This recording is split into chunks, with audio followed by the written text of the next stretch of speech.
दोस्तों नमस्कार। स्वागत है आपका हमारे इस YouTube मंच पर। दोस्तों, सत्ता अब नरेंद्र मोदी की कम, अमित शाह की ज्यादा है और साफ दिखाई दे रहा है कि पहले की नरेंद्र मोदी की 5 साल की सरकारों को यदि आप देखें, 2014 से 19 की सरकार को देखें तो ये नरेंद्र मोदी की सरकार हुआ करती थी। 19 से 24 की सरकार को देखें तो ये मोदी शाह की सरकार हुआ करती थी। और अब जो सरकार, तीसरी सरकार चल रही है, इस सरकार को लोग अमित शाह की सरकार कह रहे हैं। इस सरकार चलेगी तो डंडे से चलेगी, सरकार चलेगी तो विपक्षी दलों को दबाकर चलेगी। और ये बात तमाम पत्रकार कहते रहते हैं, तमाम राजनीतिक विश्लेषक करते रहते हैं, विपक्षी नेता कहते रहते हैं।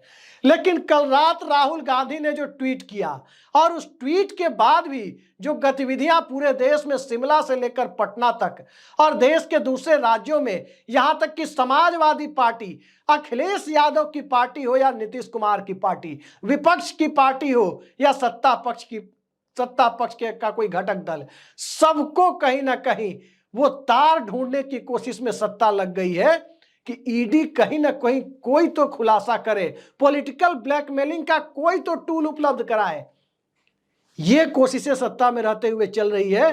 तो इसका सीधा मतलब ये निकलता है कि सत्ता और सरकार में बैठे हुए लोग अब ये मान चुके हैं कि डर डर कर नहीं जीना है, इस तरह से सरकार नहीं चलानी है, बल्कि डरने की बजाय डराने की कोशिश करनी है। भले ही सरकार रहे या मिड टर्म पोल के हालात उत्पन्न हो जाए। लोकसभा की जो हालत है उसमें मिड टर्म पोल के हालात उत्पन्न नहीं होंगे, वैकल्पिक सरकार बन जाएगी यदि सरकार गिरेगी तो। दरअसल कल रात राहुल गांधी ने एक ट्वीट किया और वह ट्वीट आप हमारी स्क्रीन पर भी देख सकते हैं।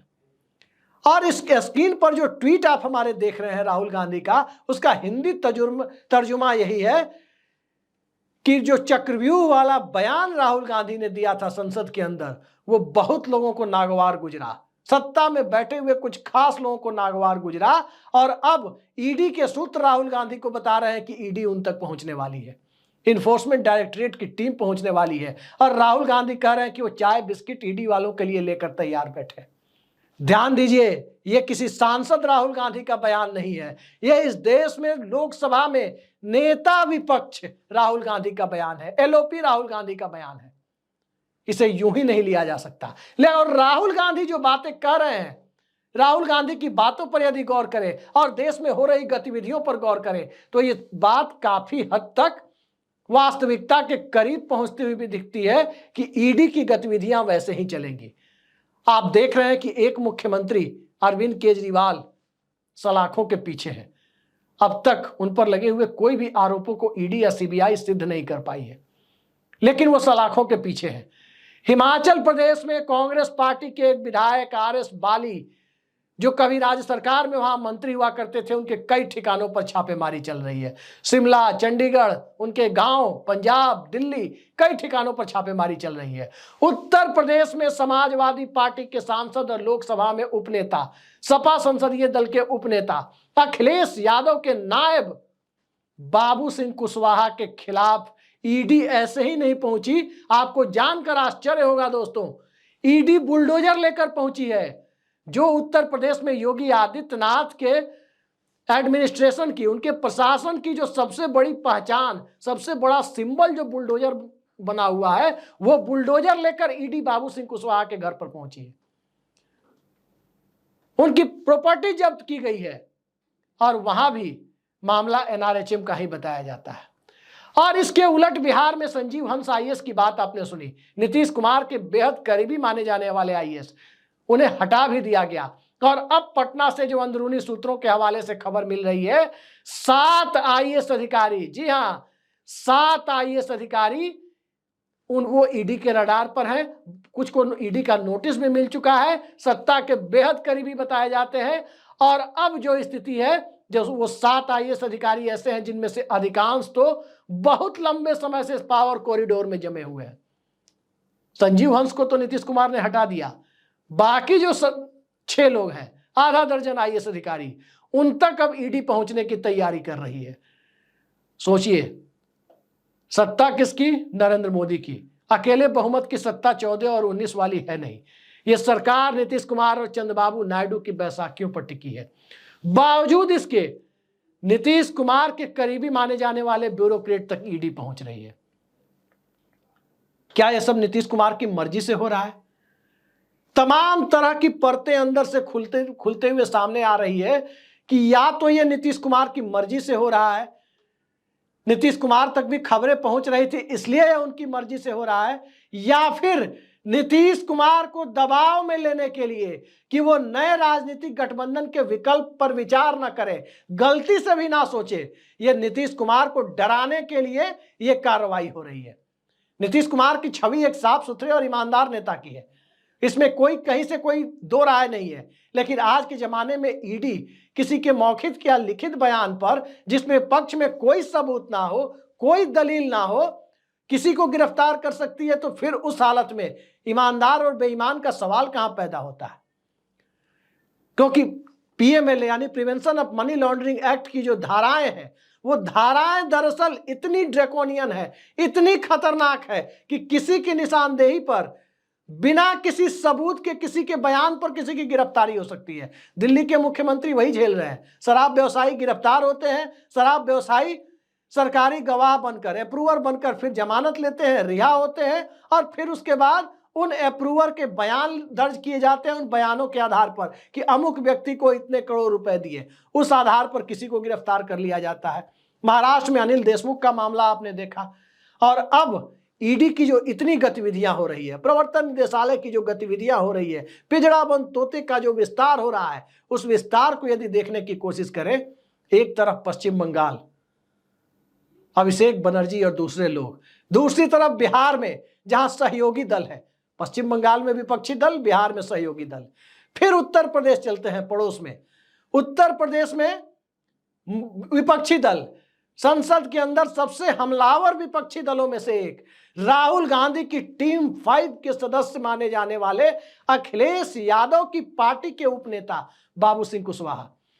बंगाल में विपक्षी दल, बिहार में सहयोगी दल, यूपी में विपक्षी दल, अब हिमाचल में चलते हैं। हिमाचल में राहुल गांधी की पार्टी के विधायक, हिमाचल में कांग्रेस के कोषाध्यक्ष तक पर ईडी की रेड हो रही है। और दिल्ली का हाल तो सबको पता है कि यहां तो मुख्यमंत्री, उप मुख्यमंत्री, तमाम लोग किस तरह से सलाखों में बंद किए गए। मुख्यमंत्री अभी भी पद पर है। ये हालात जब बने हुए हैं, और इन हालातों में जब राहुल गांधी का ये ट्वीट आ रहा है कि ईडी कभी भी उन तक दस्तक दे सकती है, वो चाय बिस्किट के साथ तैयार बैठे हुए हैं, तो आप समझ सकते हैं कि आज की तारीख में नरेंद्र मोदी और अमित शाह किस तरह से सरकार चला रहे हैं। हाई हैंडेडनेस का फॉर्मूला हमेशा से अमित शाह का फॉर्मूला माना जाता है। नरेंद्र मोदी का फॉर्मूला हाई हैंडेडनेस का डर दिखाने वाला फॉर्मूला माना जाता है। अमित शाह का फॉर्मूला हाई हैंडेडनेस वाला फॉर्मूला माना जाता है कि वो डर दिखाते हैं और वो अमल में लाते हैं। आज की तारीख में अमल में आता हुआ दिख रहा है। बाबू सिंह कुशवाहा जब समाजवादी पार्टी में नहीं थे, बाबू सिंह कुशवाहा जब सांसद नहीं थे, भारतीय जनता पार्टी के पास जब 300 प्लस का बहुमत था, उस दौर में बाबू सिंह कुशवाहा पर ईडी एक्टिव नहीं दिख रही थी। अचानक ये फाइल खुली कैसे? जब बीजेपी 240 पर आ गई और मायावती सरकार में मंत्री रहे बाबू सिंह कुशवाहा समाजवादी पार्टी से सांसद बन गए, समाजवादी पार्टी 37 सांसद लेकर दिल्ली पहुंच गई और उस 37 सांसदों के उपनेता हो गए बाबू सिंह कुशवाहा।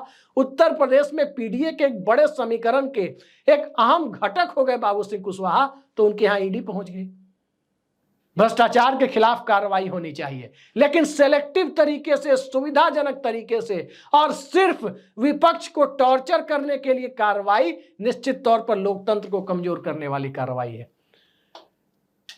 240 से ऊपर 245 के करीब आज इंडिया गठबंधन है, उसके साथ खड़े हुए सांसदों की ताकत है। 234 वो जीत कर आए थे। 10-11 निर्दलीय और छोटे दलों के साथ आज सत्ता विरोधी रुझान के तहत ऐसे सांसद जो दर्जन भर के करीब है, वो इंडिया अलायंस के साथ खड़े हुए दिखते हैं।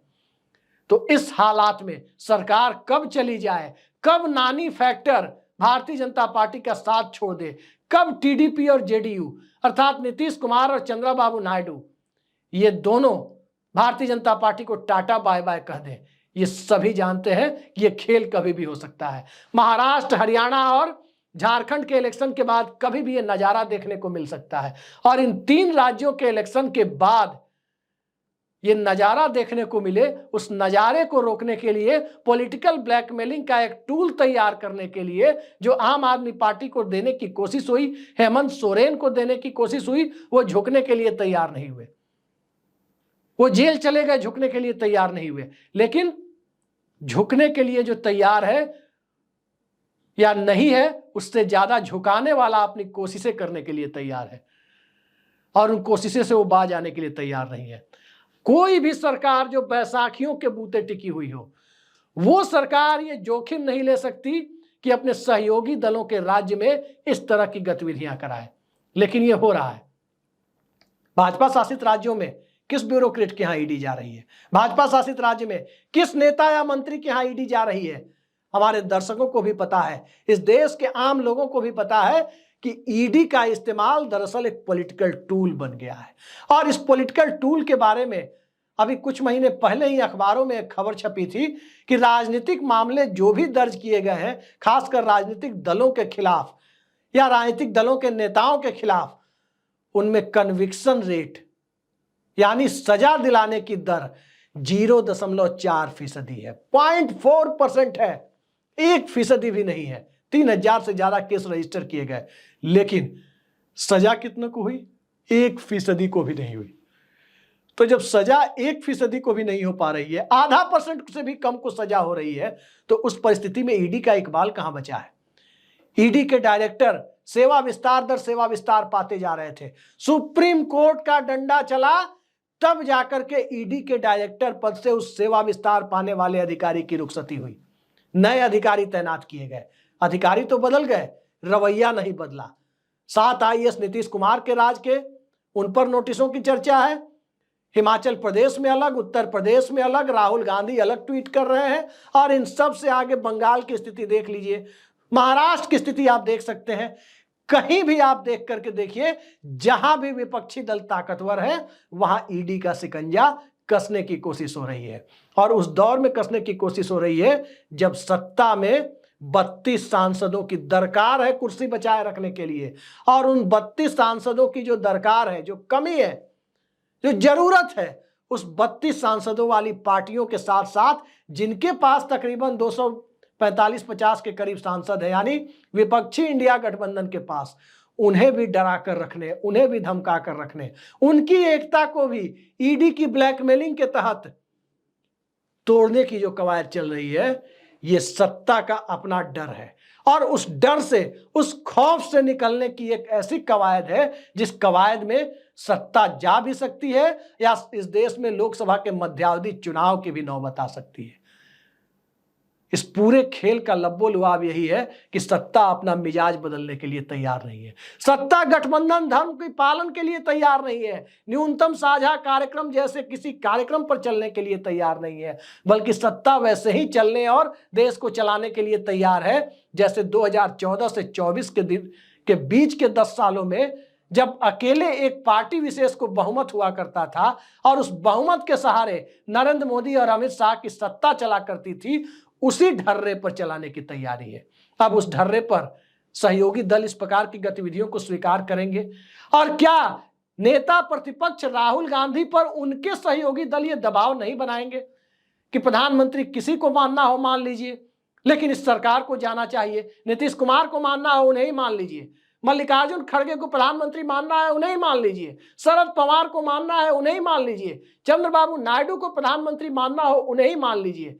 लेकिन सरकार ये जानी चाहिए, ये हालात और इस तरह का दबाव राहुल गांधी पर उनके सहयोगी दलों का भी पड़ेगा, क्योंकि उनकी पार्टी भी, यानी कांग्रेस पार्टी भी एक तरफ पीड़ित है, दूसरी तरफ बाबू सिंह कुशवाहा, ममता बनर्जी की पार्टी, इन सब के ऊपर अलग अलग कार्रवाइयों को देखते हुए, यहां तक कि डीएमके के मंत्री, इन सब को देखते हुए बात साफ हो जाती है कि इस सरकार की नकेल कसने की कवायद और उस कवायद को शुरू करने का दबाव कांग्रेस पार्टी के ऊपर अब बढ़ता जा रहा है। देखते हैं इस पूरी स्क्रिप्ट का पटाक्षेप कब होता है, कैसे होता है, और नरेंद्र मोदी अमित शाह की जोड़ी आखिर हाई हैंडेडनेस के साथ क्यों इस सदन में, क्यों इस दौर में अपनी सरकार को मुसीबत में डालते हुए दिखाई दे रही है। ये अपने आप में बड़ा सवाल है। दरअसल मिजाज आदमी का किसी भी व्यक्ति का जब मिजाज सबको साथ लेकर चलने वाला नहीं होता है तो व्यक्ति अक्सर इरिटेट होता है, अक्सर वो निराशा और आशा के गर्त में डूबता उतराता रहता है। नरेंद्र मोदी का बयान कि संसद में प्रधानमंत्री का 2.5 घंटे तक गला घोंटने जैसी कोशिशें हुई, आप अंदाजा लगा सकते हैं कि इससे बड़ा अलोकतांत्रिक बयान नहीं हो सकता। एक विपक्ष ताकतवर क्या हुआ संसद में, 250 एमपी के साथ संसद में क्या पहुंचा, आवाज बुलंद करनी कहां शुरू कर दी, जनता के मुद्दों पर सरकार को घेरना क्या शुरू कर दिया। उसके बाद प्रधानमंत्री के गला घोंटने जैसी कथित कोशिशें सामने आ गई। इस तरह के बयानों को लोगों ने भी गंभीरता से लिया, इस देश के वोटर्स ने भी लिया। जनता के अलग अलग तबके के बीच, चाहे वो किसान का हो, नौजवान का हो, पेंशनर का हो, बेरोजगारी से पीड़ित लोगों का हो, अल्पसंख्यकों का हो, या जनहित के तमाम मुद्दे जो अलग अलग वर्गों से जुड़े हुए हैं उनका हो, इन सब को वो बातें नागवार गुजरी। और अब तो सरकार की मुसीबत सुप्रीम कोर्ट की 7 सदस्यों की संविधान पीठ के SC ST के वर्गीकरण वाले मामले ने इस कदर बढ़ा दी है कि सत्ता के पास हताशा में ईडी की कार्रवाई के सिवा और कोई विकल्प दिखाई नहीं देता। आगे आने वाले वक्त में क्या होगा कहना मुश्किल है, लेकिन जो भी होगा दिलचस्प राजनीतिक नजारे और उन सब के बीच ईडी की कार्रवाई से पैदा हो रही दिलचस्प परिस्थितियों को देखने के लिए खुद को मानसिक तौर पर तैयार कर लीजिए। आज के लिए इतना ही, नमस्कार।